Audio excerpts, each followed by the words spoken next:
E aí pessoal, tudo bem com vocês? Aqui quem fala é o Ismael Barbosa. Pessoal, antes de começar esse vídeo aqui, não esqueça de deixar seu like nesse vídeo, compartilhar com aquele amigo músico seu, do Ministério de Louvor. Também não esqueça de se inscrever no canal, pessoal. Se inscreva aqui no canal e aí embaixo deixa aí nos comentários alguma dúvida, alguma sugestão de vídeo, fechou? Não esqueça também de seguir a gente lá no Instagram, fechou?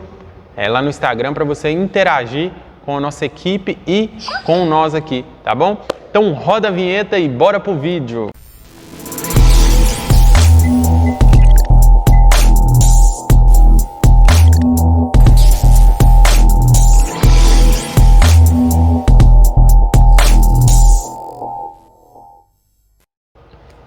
Pessoal, você percebeu que esse vídeo aqui está num formato diferente, respondendo perguntas aí.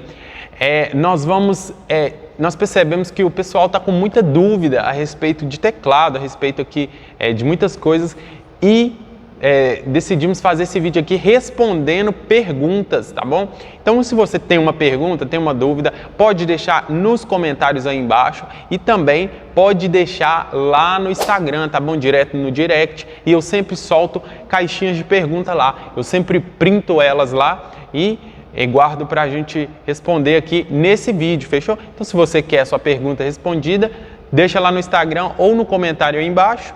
E também, às vezes, a sua dúvida é uma de alguém que perguntou aqui, ok? Então, fique nesse vídeo aí. Vamos lá, pessoal.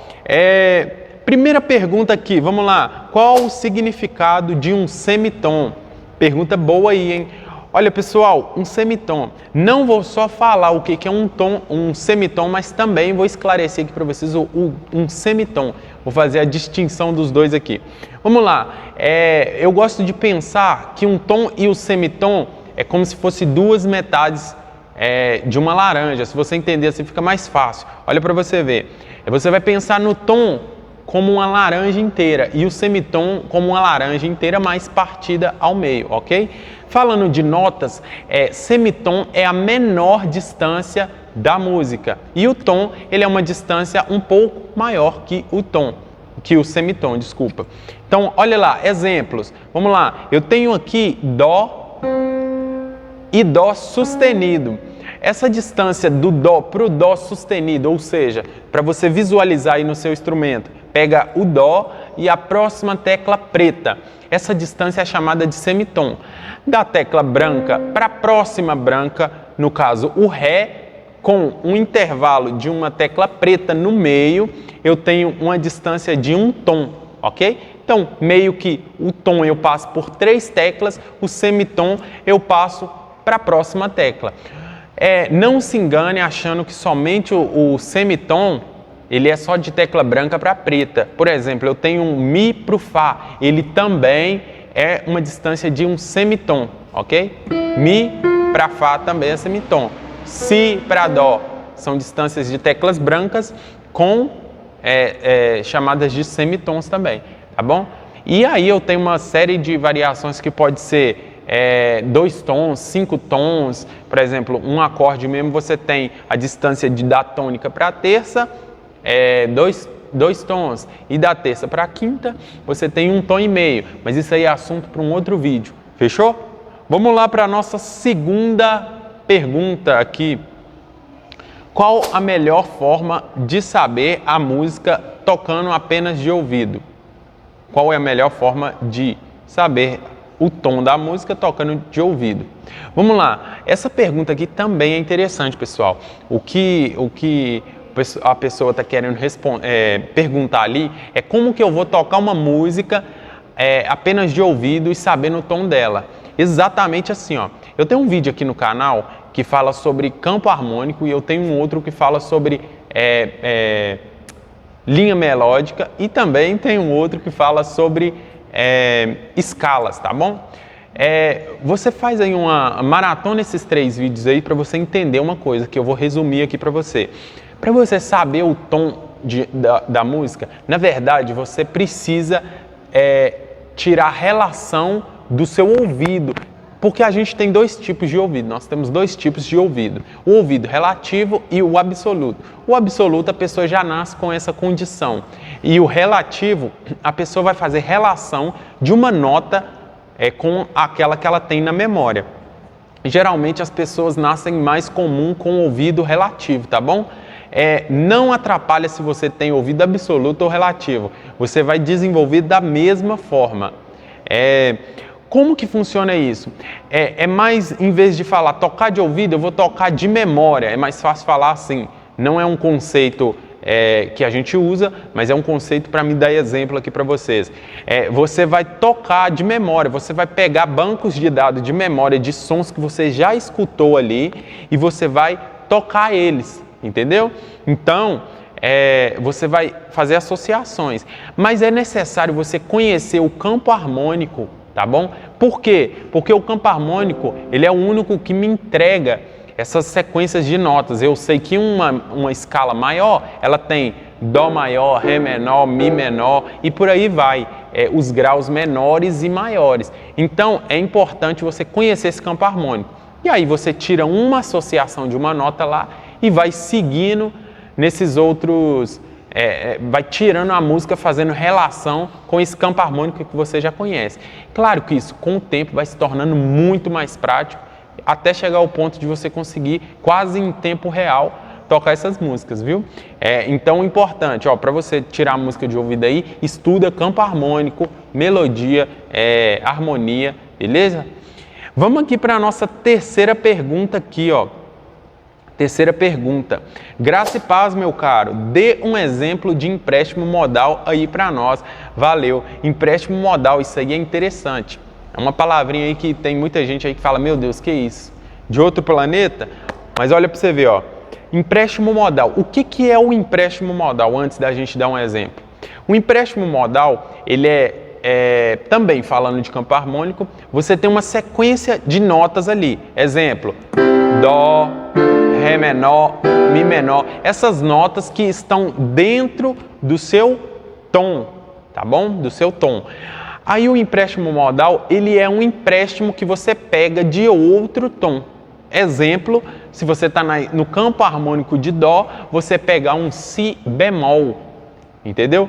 Esse Si bemol, ele não está na escala, tá bom? Mas ele se torna um exemplo. Uma música bem conhecida por exemplo, Seu Sangue do Fernandinho, ele pega um empréstimo em Sol e a música está em Lá, ela não passa pelo Sol, mas ele toca aquela música. E ela tem uma sensação muito interessante, tá bom? Ela sai do tom, mas não dá aquela impressão que saiu, fica uma coisa bem bacana. Uma curiosidade aqui, foca aqui nessa parte para você entender. Sobre uma dica que eu te dou aqui sobre empréstimo modal. Quando você estiver perdido no empréstimo modal, o que você faz? Ele quase, a maioria das vezes, ele vai estar um tom antes do tom principal da música. Como eu acabei de dar exemplo, a música do Fernandinho, Seu Sangue, ela está no tom de Lá. O empréstimo modal é em Sol. A música está em Dó, o empréstimo modal dela é em Si bemol. Entendeu? Um tom antes do tom principal da música. Isso é para você não ficar perdido. Tá tocando lá na igreja, chegou um empréstimo modal, você sentiu esse som, não sabe onde vai um tom antes da nota principal, que é a tônica ali do tom que você está tocando a música, fechou? Que ele vai estar lá. Isso aí é o nosso empréstimo modal.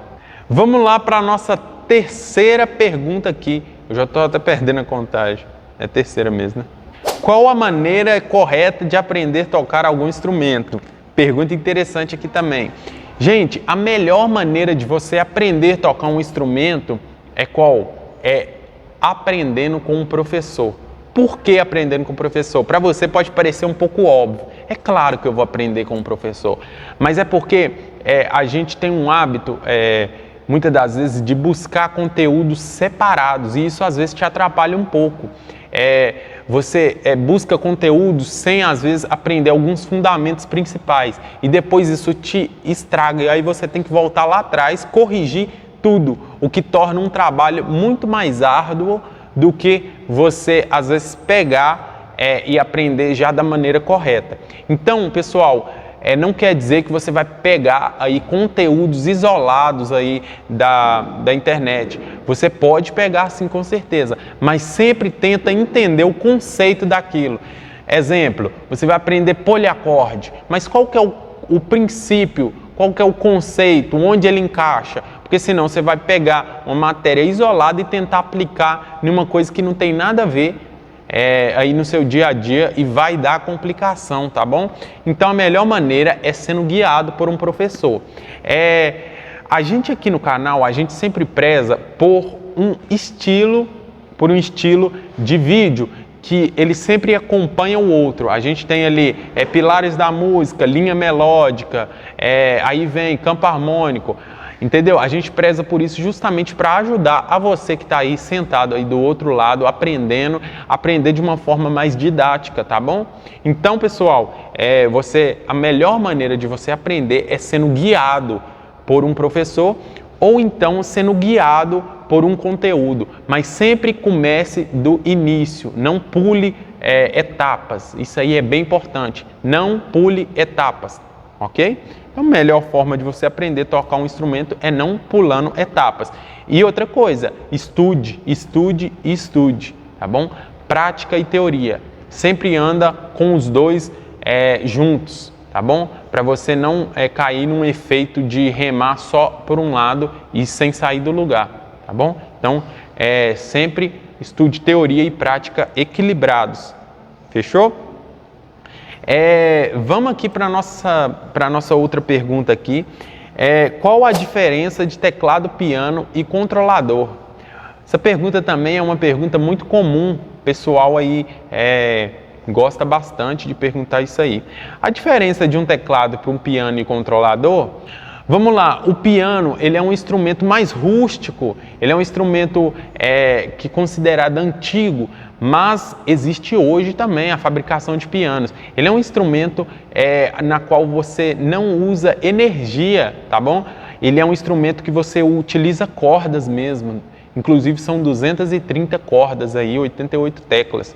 Tá bom? Então é um instrumento ali de madeira, ele consiste mesmo no som original do piano, onde você bate e o martelo bate na corda, por isso também que se torna um instrumento percussivo, ok? Esse aí é o nosso piano. O piano também ele é um instrumento muito caro, tá bom? É um instrumento aí que você vai ter uma dificuldade tanto no preço dele, quanto na dificuldade de transporte. Ele é um instrumento para você deixar fixo num lugar, ele não pode você não pode ficar transportando, devido ao fato dele ser igual um guarda-roupa, por exemplo. Um guarda-roupa você não pode ficar levando daqui para ali, senão desmonta tudo. E com o tempo vai se tornando bem mais, ele vai ficando mole. O piano, ele é como se fosse um guarda-roupa aí, você deixa ele quietinho, e quando precisa, a vantagem é que você não tem energia. Você pode tocar nele sem energia. O teclado, pessoal, geralmente que a gente fala que é o teclado arranjador, ele tem ritmos nele, ele tem timbres e ritmos, ou seja, ele tem vários tipos de piano, vários tipos de holds, de violino, e ele tem ritmos também, batidas, ou seja, você está tocando lá, ele vai e fica batendo ritmos lá, você consegue pôr ritmos de jazz, entendeu? Esse é o teclado. E ele também é um pouco menor. A gente tem teclado de vários tamanhos, mas ele geralmente consiste em 5 oitavas, mais ou menos. Vamos lá, o controlador. O que é o controlador? Pessoal, o controlador, ele é um instrumento que já fala, ele controla o som virtual, tá bom? Você vai conectar, ele é como se fosse um teclado, ele vai ter uma aparência de teclado, só que ele não tem som dentro dele, tá bom? O som vai sair de um software, no caso, um computador. Você conecta ali a USB nele e o som vai sair ali com o timbre que você escolher, tá bom? Existe esse controlador. Existe também esse modelo aqui de piano que, por exemplo, ele tem ritmo, esse aqui no caso é um piano elétrico da Privia. Ele tem 88 teclas, ou seja, o tamanho dele é equivalente ao tamanho de um piano mesmo. Tá vendo? 88 teclas. E ele tem ritmo, ele tem timbre, ele tem modulações, ou seja, é um instrumento bem completo aí. A gente tem também vários tipos de outros instrumentos, exemplo, o sintetizador, que é como se fosse um teclado, mas você consegue sintetizar o som, modificar o som. E vários outros instrumentos, escaleta, que é um teclado onde você sopra, tá bom? Mas os principais aí é teclado, piano, controlador e sintetizador. Vamos aqui para a nossa outra pergunta. Por que a cifragem começa em A, sendo o Lá? Pessoal, essa pergunta também é interessante. Por que a cifragem começa em Lá, sendo o A? Se você observar lá, a cifra, ela começa o A, sendo Lá, e não o Dó. Devia ser Dó, A, Ré, B, mas é o contrário, é Lá, A, Si, B, tá bom? Por que isso acontece? Porque o piano, ele começa a primeira tecla em Lá, tá bom? Então, quem fez a conotação aí do piano, tirou essa base. E aí, como o piano é um instrumento que é base para outros instrumentos, ele começa a cifragem em Lá. Então, a primeira tecla do piano é A, e aí vai seguindo até o G, tá bom? Porque aí vai se repetindo as teclas, tá bom? Usar mono ou estéreo? Essa pergunta aqui é interessante. Usar estéreo, com certeza, o LR aí, tá bom, pessoal? Você vai ter uma qualidade muito melhor, tá bom, no seu instrumento. Por que você vai ter essa qualidade? Porque, para quem não sabe, o mono você vai usar uma fase só, um cabo. O estéreo você vai usar dois cabos, ou seja, o seu som ele vai ser projetado para os dois ouvidos, ou seja, para os dois lados do cérebro. Ele vai vir de dois lugares diferentes, tá bom? Já o mono, ele vai ser projetado pela parte central do cérebro. Ele vai ser projetado assim, e isso vai perder um pouco de qualidade, tá bom? Então, aí pessoal, se você tem um sonoplasta aí na igreja que te auxilia, pede ele para te auxiliar aí nessa questão de estéreo aí, ver se você consegue melhorar aí a qualidade, que você vai ter um resultado demais, tá bom? Vamos aqui para a nossa última pergunta aqui, pessoal. É válido buscar conhecimentos apenas para tocar na igreja? Interessante essa pergunta aí. Com certeza é válido buscar conhecimentos para tocar apenas na igreja. Uma dúvida aí que muita gente tem é pelo fato de você tocar na igreja, se você precisa às vezes estudar, se você precisa dar o seu melhor. Eu te falo assim com toda certeza, porque a melhor recompensa que você vai ter é aquela que vem de Deus. Tá bom? Indiferente da sua religião aí que você acompanha a gente, o seu conhecimento, ele altera sim em tudo que você faz, porque tudo que você fizer tem que ser feito bem feito, tá bom? Os resultados têm que ser bem. Não é se você é melhor que alguém, mas sim se trata de você fazer as coisas bem feitas, tá bom? Porque é assim que a gente progride, tá bom? Então, eu falo mais ainda.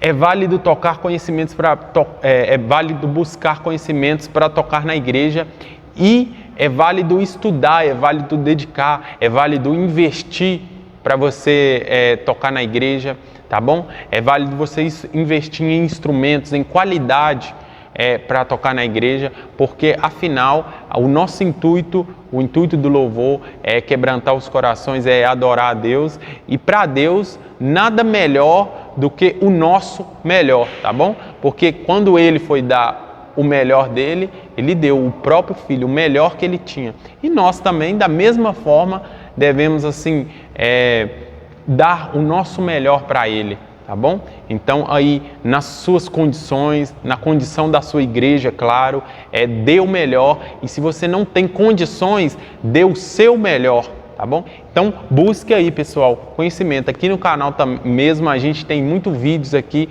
sobre músicas, para você montar dinâmica aí de músicas para você tocar na igreja. Então, pega essas dicas, pega essas dinâmicas e aprimora aí a sua forma de tocar, passa para os seus amigos aí, tá bom? E arrasa lá. Inclusive, pessoal, muitos músicos que hoje vive de música, que a pessoa tem uma carreira musical, eles começaram na igreja e até hoje eles servem a igreja, tá bom? Porque é ali que você vai crescer, é ali que você vai evoluir, é ali que você vai aprimorar os seus conhecimentos, tá bom? Então, que a igreja não venha ser só a base da onde você vai aprender, mas que você venha continuar servindo ela também, tá bom? Pessoal, então é isso. Se você gostou desse vídeo, deixa seu like aí. Não esquece de compartilhar esse vídeo com seu amigo aí, tá bom, pessoal? Não esqueça, com seus amigos músicos. Deixa também nos comentários aí se você gostou, se você está gostando desse formato de vídeo, o que você está achando aí. Que essas sugestões é muito importante para nós, tá bom? Então é isso, pessoal. Um abração aqui do professor Ismael e toda a equipe, tá bom? Fica com Deus e até a próxima!